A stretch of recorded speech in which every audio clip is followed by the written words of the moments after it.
জয়গুরু। পরম প্রেমময় শ্রী শ্রী ঠাকুর অনুকূল চন্দ্রের শ্রী চরণে আমার ভূমিষ্ঠ প্রণাম। সকলকে আমার আনন্দিত জয়গুরু। আজকে আমি শ্রী শ্রী ঠাকুর অনুকূল চন্দ্রের বাল্য জীবনের কিছু ঘটনা বলছি। পরম প্রেমময় শ্রী শ্রী ঠাকুরের বয়স তখন 12 কিংবা 13 বছর বয়স ছিল। বর্ষার দিন পাহাড় নদী নালা এত ভরা ছিল যে আসা যাওয়া কঠিন ছিল। ছোট্ট বালকের জন্য তো অসম্ভব ছিল, এমন রাস্তাঘাট হয়েছিল যার জন্য আসা যাওয়ার জন্য সকলেই অন্য রাস্তার থেকে যেত। ওইখানেই ছোট পগডন্ডি, যেখানে কিষানরা আসা যাওয়া করত, ক্ষেতের আশেপাশের দিকে ছোট্ট পগডন্ডি, ওইখান দিয়ে আসা যাওয়া করতেন। আর ছোট্ট শিশু অনুকূল তখন আসতে যেতে দেখতো কতটা জল হয়েছে, কেমন জল যাচ্ছে। এমনি করে আসতে যাতে সব কিষানরা যেখান দিয়ে আসতেন সেইখানেতে জল নাপতে নাপতে যেতেন। এমনি করতে ঠাকুরের খুব আনন্দ লাগতো কি জল কতটা হয়েছে, কতদিন দূর গড়াচ্ছে। একদিন সকালে আকাশ কালো মেঘে ঢেকেছিল, প্রচণ্ড ভ্রমার মুষলধার বর্ষা হচ্ছিল। কিছু সময় বর্ষা হচ্ছে, কিছু সময় রুকে যাচ্ছে। এখন এমন জলের বাহাব ছিল, সবাই চিন্তায় পরিপূর্ণ ছিল যে কেমন করে আসা যাওয়া হবে। আর এই ভয়ঙ্কর বর্ষার দিনে যে আসা যাওয়া যে অসম্ভব। যেমন বিজলি চমকাচ্ছিল তেমনি বরফের গোলাও পড়ছিল। পশু পাখি গাছপাতা সকলে ভয়তে শিহরে উঠেছিল।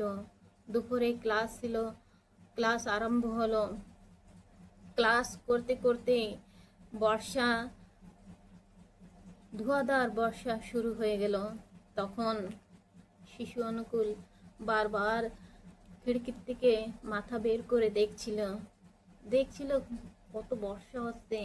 আর মুখমণ্ডল যেন চঞ্চল হয়ে উঠেছিল, যে একটা অচম্বা মনের ভিতরে চেহারাতে এমন একটা অবস্থা হয়েছিল যে বাইরে না যেতে পারলে সেই ছোট্ট অনুকূলকে কিছুতেই ভালো লাগছিল না। এই অবস্থা বাইরে বারবার নিরীক্ষণ করতেছিল কি কোনো বিপত্তি আকাঙ্ক্ষা ওনাকে বিচলিত করে উঠছিল। গোপাল লাহারি স্কুলের বসেই ছিলেন।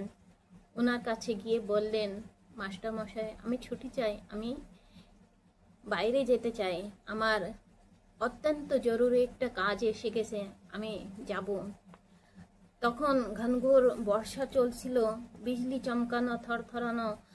এমন অবস্থায় শিক্ষক মহোদয় কি করে সেই শিশুকে ছাড়বে?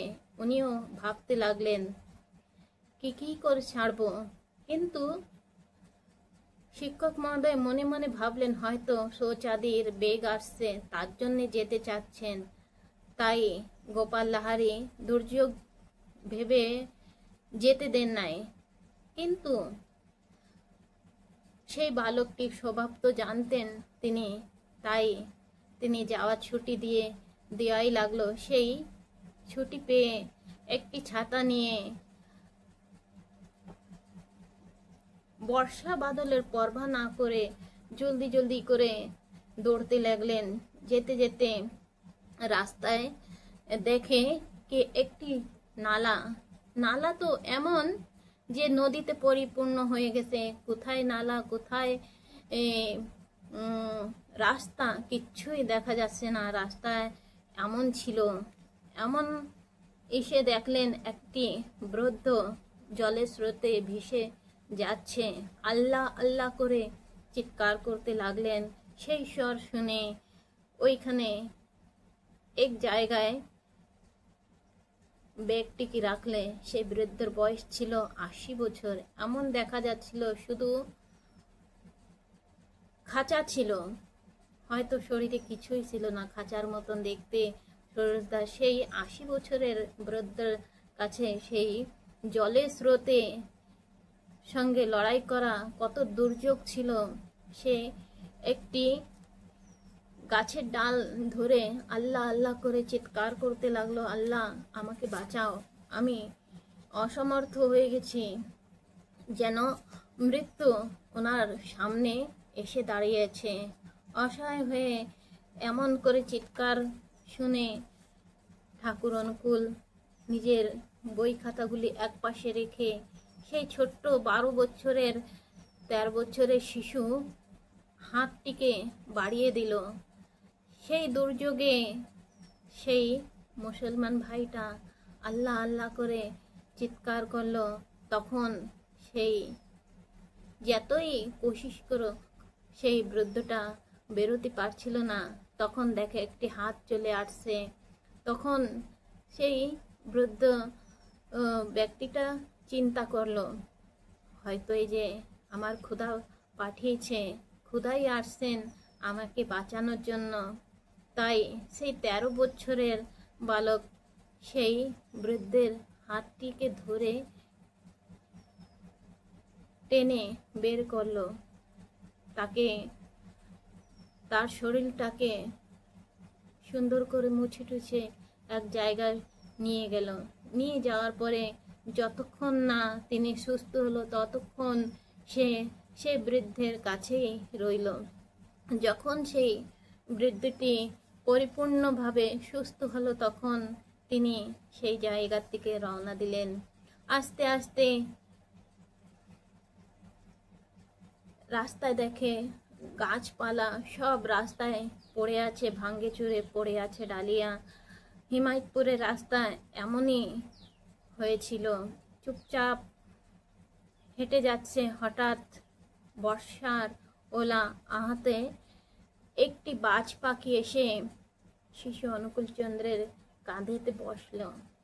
তখন তিনি ভাবতে লাগলেন, ঠাকুর ভাবতে লাগলেন কি হয়তো পাখিটা এই বর্ষা এত দুর্যোগ দিয়ে গেছে, তার হয়তো কষ্ট হয়েছে, অসহায় হয়ে পড়ছে, তাই আমার কাঁধেতে এসে বসলো।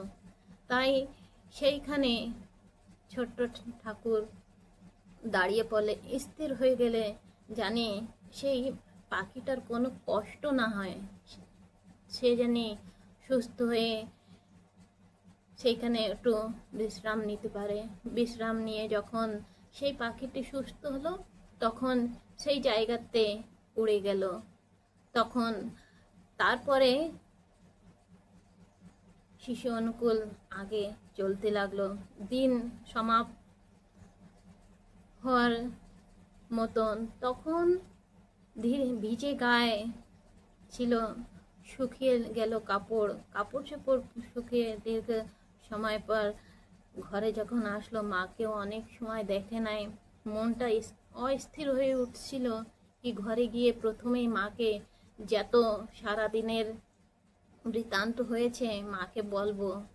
যখনই আসে মাকে সেই সারাদিনের সেই বুড়ো ব্যক্তিটাকে কি করে তিনি উদ্ধার করলেন সেই কথা বলবে। বলার আগেই যখনই ঘরে ঢুকলো, মা একটি ছড়ি নিয়ে পিঠে মাথাতে নিয়ে পাও পর্যন্ত পিটাতে আরম্ভ করলো। সেই সময় আর কিছু বলে উঠতে পারলো না, মনের কথা মনেই থেকে গেল। আর কোনোদিন মা সম্মুখে ওই কথাটা বলতে পারলেন না। ঠাকুর শ্রী ঠাকুর অনুকূল চন্দ্রের 46 বছর বয়স অবধি মাতা মনমোহিনী দেবী জীবিত ছিলেন। মাতার সম্মুখে সেই ঘটনাটি আর কোনোদিন প্রকাশ করতে পারেননি। এমনি করে ঠাকুর লীলা কাহিনী। গ্রামে দুর্গা পূজা, কালী পূজা হচ্ছিল। অনেকই বকরা পাঠা বলি দিচ্ছিলেন, মিন্নত করছিলেন টাকা পয়সা দিয়ে, কিন্তু ঠাকুর ওইসব দিয়ে খুব দুঃখ পাচ্ছিলেন কি একটা জীবের কি করে হত্যা করে পুজো সম্পন্ন হয়। কেউ যদি বৃক্ষের ডাল ও পাতা ভাঙে তবুও সেই দেখেও ঠাকুরের লাগে কি ওনার গার কেউ হাত মুড়ে দেছে, হাড় ভেঙে দেছে। এইসব অনুভব করতে নিজের সত্তাকে। একদিন সঙ্গী সাথীদের সঙ্গে মাছ ধরার জন্য যাওয়ার সাথীরা খুব ঠাকুরকে বললেন, চলো আমাদের সঙ্গে চলো, বঁড়শি নিয়ে মাছ ধরবো। তখন ঠাকুর কিছুতেই রাজি হলো না। আর সবাই ঠাকুরকে রাজা ভাই বলতো, রাজা ভাই চল, আমরা আজকে গিয়ে মাছ ধরবো, খুব মজা হবে। সবার অনুরোধে ঠাকুর রাজি হলো। রাজি হয়ে তখন গেলেন। বঁড়শিটা নদীতে ফেললো, খুব বড় একটা মাছ ওই বঁড়শিতে ভেসে উঠলো। সব সাথীরা আনন্দিত মুখর হয়ে উঠল, কিন্তু ঠাকুরের তো হুঁশ উড়ে গেল। কি একটি প্রাণী গলায় সেই বঁড়শিটা ফেসে গেল। ঠাকুরের লাগলো যেন আমার গলায় ফেসে গেছে, এমন করে ওনার অনুভব হলো। চেহারাতে ক্রন্দন ভাষা দেখতে লাগলো, মুখমণ্ডল যেন অশক্ত হয়ে পড়লেন। দেখতে দেখতে অজ্ঞাতসারে যেন ভয়ঙ্কর যন্ত্রণা ওনার ভিতরে দেখা যাচ্ছিলেন। আর বলছিলেন, ছেড়ে দাও ভাই, ছেড়ে দাও, না হলে আমি মরে গেলাম, ছেড়ে দাও। এই দেখে সাথীরা তখন সেই মাছটিকে ছেড়ে দেয়। এমনি করে আর কেউ মাছটিকে যখন মারতেছিল, পিটাচ্ছিল, তখন চিৎকার করে উঠলো, আরে আমাকে আর মেরো না, এমনি লাগছে যেন আমার পেটের সব নাড়ি সব চিরে যাচ্ছে, মেরো না। ওই দেখে সব সাথীরা অচম্ভ হয়ে গেল, এ কি অবস্থা। ঘরের পাশে একটি তালাব ছিল। তালাবে মাছুয়ারারা মাছ ধরতে আসতেন, জাল ফেলায় মাছ ধরতেন। সেইখানে অনুকূল চন্দ্রের তখন বয়স ছিল 5 বছর। 5 বছর বালকের ক্রিয়াকলাপ দেখে সবাই অবাক কাণ্ড। ধীরে ধীরে সেই ওনারা যখন মাছ ধরতে আসতেন, ধীরে ধীরে সেই তালাবের পাশে গিয়ে দাঁড়াতেন আর জিজ্ঞাসা করতেন, তোমরা এখানে কি করতেছ? তখন বলে মাছুয়ারা, আমরা তো জাল ফেলে মাছ ধরছি। মাছ ধরে তোমরা কি করবে? বলে, মাছ ধরে আমরা মাছ বেচবো, বাজারে গিয়ে বেচে দেব, আর মানুষেরা কিনবে আর আমাকে পয়সা দেবে। মাছুয়ারারা এমনি করে বললেন। তখন ছোট্ট অনুকূল মাছুয়ারার কথা শুনে স্তম্ভিত হয়ে গেল। এ কি, একটি প্রাণীকে ধরে মেরে তাকে বাজারে বেচে সে পয়সা নেবে? এই শুনে সে আশ্চর্যচকিত হইল, কি একটি প্রাণীকে হত্যা করে তার স্বাদ নেবে লোকেরা, এ কেমন কথা। ঠাকুরের মাথা জানে চক্কর আসে গেল। তাই ওনারা বললেন, এই বেচলি তোমাদের কত পয়সা হবে? বলে 2 টাকা। তা বললেন কি, তোমরা দাঁড়াও, আমি এক্ষুনি আসতেছি। তখন দৌড়ে গেল ঘরে গিয়ে মার কাছে বললেন, মা আমাকে 2 টাকা দাও না মা, খুব জরুরি কাজ আছে। মা বললেন, কি করবে? বললেন, খুব জরুরি কাজ আছে। মা তখন ঠাকুরের চেহারা দেখে বুঝে গেলেন জরুর কিছু ঘটেছে, নাহলে তো এমনি করে না। মা তখন তুরন্ত 2 টাকা বের করে দিয়ে দিলেন। পয়সা পেয়ে ছুটে আসলেন সেই মাছুয়ারার কাছে। মাছুয়ারার কাছে এসে বললেন, ভাই এই না তোমার 2 টাকা, আর এই মাছগুলিকে ছেড়ে দাও। তখন সেই মাছগুলিকে নদীতে ছেড়ে দিল। নদীতে ছেড়ে দিলে মাছগুলি ছুটে গেল। এমনি করে ধীরে ধীরে চলতে লাগলো। আর সেই মাছুয়ারাগুলি ভাবতে লাগলো, এ কি অদ্ভুত অদ্ভুত একটি বালক, যে এত করুণা এই ছেলেটির মধ্যে। কিন্তু নিত্য প্রতিদিন এমনি করে ওদেরকে পয়সা দিত, লেকিন প্রতিদিন দেওয়াটাও ঠাকুরের কাছে সম্ভব ছিল না। তাই হতাশ হয়ে দাঁড়িয়ে থাকতেন। আর মাছুয়ারারাও কি করতেন, ওনাদের তো ওনাদের ব্যবসাই ছিল, ওই করেই ওনারা ওনাদের ঘর পরিবার, কন্যা পুত্র পরিবারকে চালাতেন। ওনারাও বিবশ ছিল, শিশুর দিকে তাকাতেন আর একটু মনে হতাশ হতেন যে আমাকে দুর্ভাগ্য যে আমাদের এই কর্ম করতেই হবে, না হলে তো আমাদের ঘর গৃহস্থী চলবে না। এমনি করে প্রতিদিন মাছ ধরতো আর শিশু অনুকূল ওইখানে দাঁড়িয়ে থাকতেন আর দেখতেন আর পরম পিতার কাছে প্রার্থনা করতেন, হে ঠাকুর, হে পরম পিতা, আমি অসহায়, আমি কি করব? এই তালাবটা যদি শুকিয়ে যেত তাহলে মাছও থাকতো না, আর এরা ধরতেও পারতো না, জীব হত্যা হতো না। তাই হিমায়তপুরের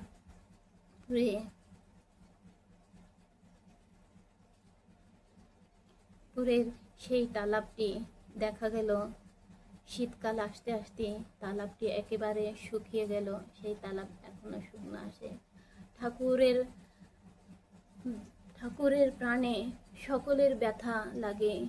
ঠাকুর সকলের দুঃখ কষ্ট সহ্য করতে পারে না, তাই সবার দুঃখ কষ্ট নিজে নিয়ে নেয় আর নিজেই যতই দুঃখ সবার দুঃখ দূর করেন।